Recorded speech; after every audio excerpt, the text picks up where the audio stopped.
In this video, let's talk about some different rhythm guitar techniques that you can use for everyday guitar playing in every style of music. If we just take 4 chords, say we do E minor, G, D going to C. This would just be open chords to start with. The basics. Let's try this with a track.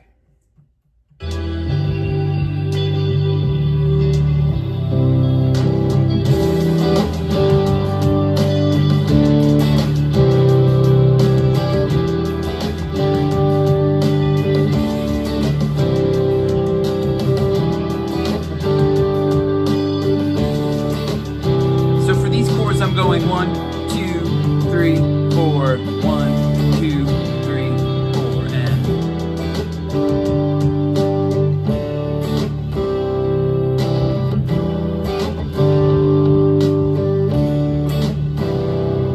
so now once you can play open chords like this, you want to do other things. Say for example, power chords.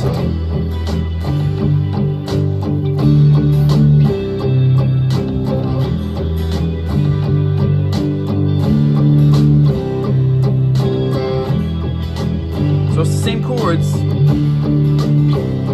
I'm just playing the root and the 5th on each chord. So this is E, G, D to C. Now we can move this up here too.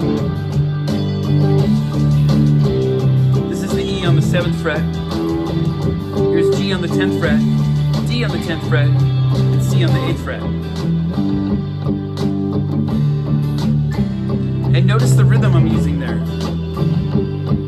All downstrokes, and I'm playing 8th notes. And 2, and 3, and 4, and 1, and 2, and 4. You can put accent rhythms in there.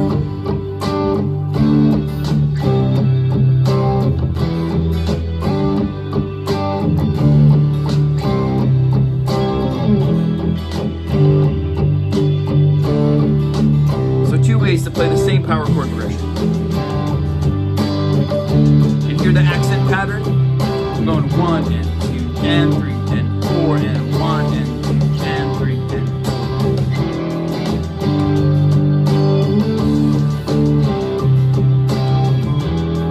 4. Now there's another thing you do here, which would be bar chords. E, full G bar chord, full D, full to C. Up high. That's still E minor, G,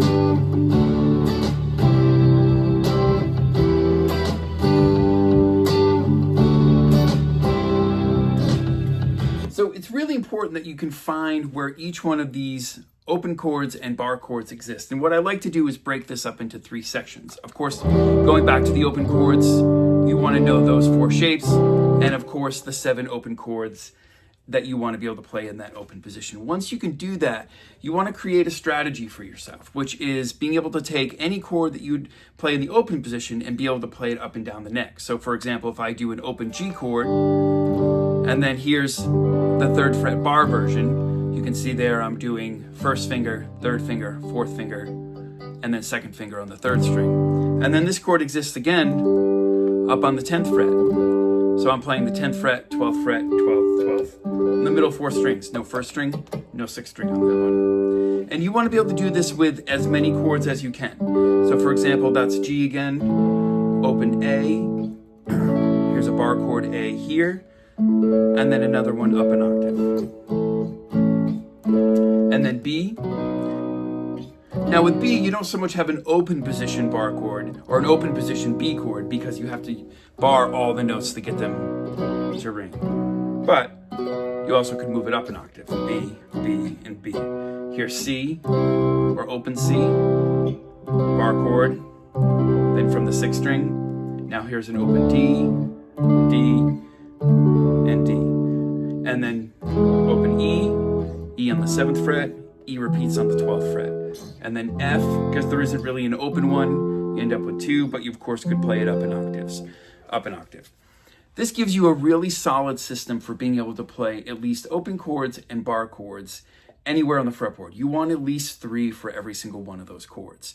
Now, like I was saying when I was playing along with the track, you also want to be able to do power chords, and any of those open chords or bar chords can be turned into power chords. So, for example, there's an E open power chord, here's an E power chord from the 7th fret of the 5th string, and then again on the 12th fret on the 6th string. And then say here's F, and then here's F on the 8th fret. And of course, I'm using the notes that we would tune the open strings to, at least on the 5th and 6th string, to be able to find those. So open E string, here's F, and then the F up here, A, B, C, D, E, F. And of course, that system works exactly the same for bar chords and power chords. So once you're comfortable with that, then what falls into play is what you're doing with your right hand. What I was talking about with accents, whether you're strumming 8th notes or 16th notes or letting the chord just simply ring. There are approaches here where you don't have to necessarily play the rhythm, but you create a vibe by playing the open chords, still using the harmonic rhythm, meaning the way I'm moving the chords. But you see, I'm not strumming that. But you could. Here's bar chord version. Hear all the dead strings in there?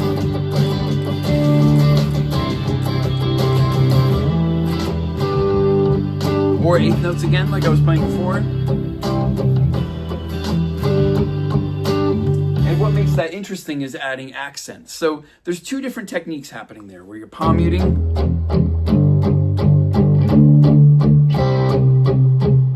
and of course the sort of dead string muting sort of technique, where you mute the strings with your left hand and hit them. So 2 different techniques. The first one, of course, is just, and I'm slightly palm muting, I'm putting this part of my hand down on the strings. And if I want an accent, then I lift the palm muting off at whatever specific rhythm that I want in there. So for example, if I was only to palm mute the first beat of each new chord, it'd be 1 and 2 and 3 and 4 and 1 and 2 and 3 and 4 and...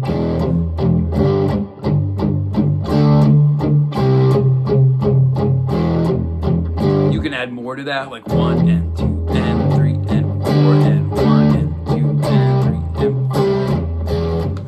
It's many possibilities there rhythmic wise, where wherever you want to add an accent in within the amount of time that you're playing each one of those chords, keeping track of what beat you're on and what beat you're accenting. So that's an important technique. The other one is the dead string thing, where you're going...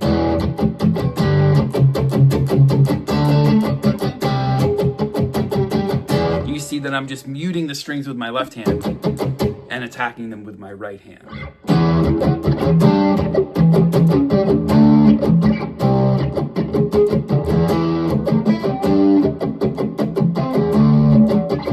This can be a very useful technique from here.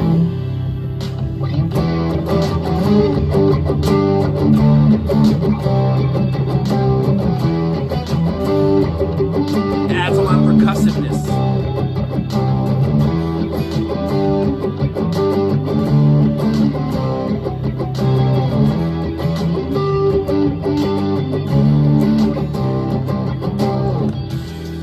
So these are all techniques that you're going to want to practice and apply to whatever common chord progressions and songs that you play. Another approach here would be taking smaller versions of these chords and using not only inversions, but just small triads to be able to play these in different places on the neck. These work really well for overdub parts and doubling parts to add a lot of texture. So for example, because we're going E minor to G, then D to C, say for example, if I go and I play E minor here, and then G here, and then say if I go D to here, and then C. So that's one set of inversions in the lower part of the neck that you could do, and I'm just doing the middle 3 strings here, meaning the 2nd, the 3rd, and the 4th string. So that's E minor, G, and then D to C. So the E minor here, I'm going E, G, and B, and then the G, I'm going G, B, and D, and then the D, so that's D, A, and, or F sharp, A, and D, sorry, and then E, G, and C. Now this can be moved around the neck. Say if I go up here and we do E minor here, and then G, and then D, and then C, or even this D to this C.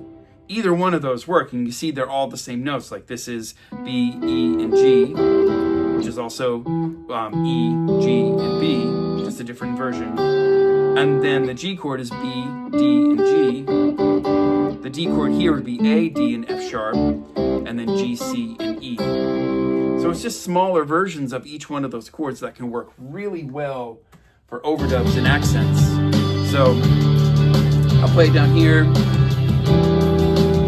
G, D, C. You can arpeggiate it.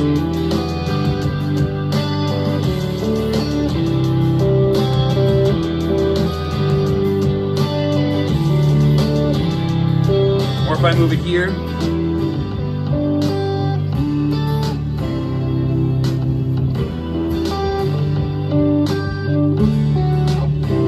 different D and C there. Or E minor up here. E minor, G, same D to C, E minor, G, D, C. This also works up here too, so say E minor here, and then like say for example G would be right here, and then D going to C. This is just the top three strings, first, second, and third string. So E minor to G, D, C.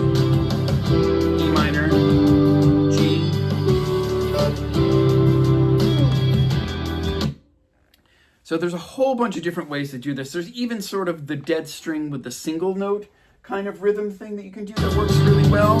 Like say if I just do this on an E, this sort of.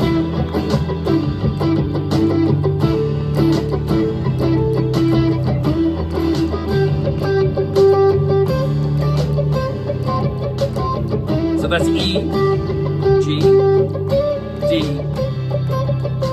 Very much a single string obviously approach to that to just add some percussion and some ambience to the chord progression.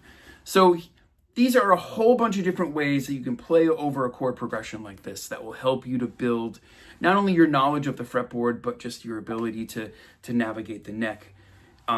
So I have a whole bunch of exercises that cover this on my site. If you go and check out practiceoftheguitar.com, there's scales and chords, licks and riffs, everything you need to help you to improve your playing, as well as a whole bunch of rhythm guitar exercises like this as well. So click the links, check that out.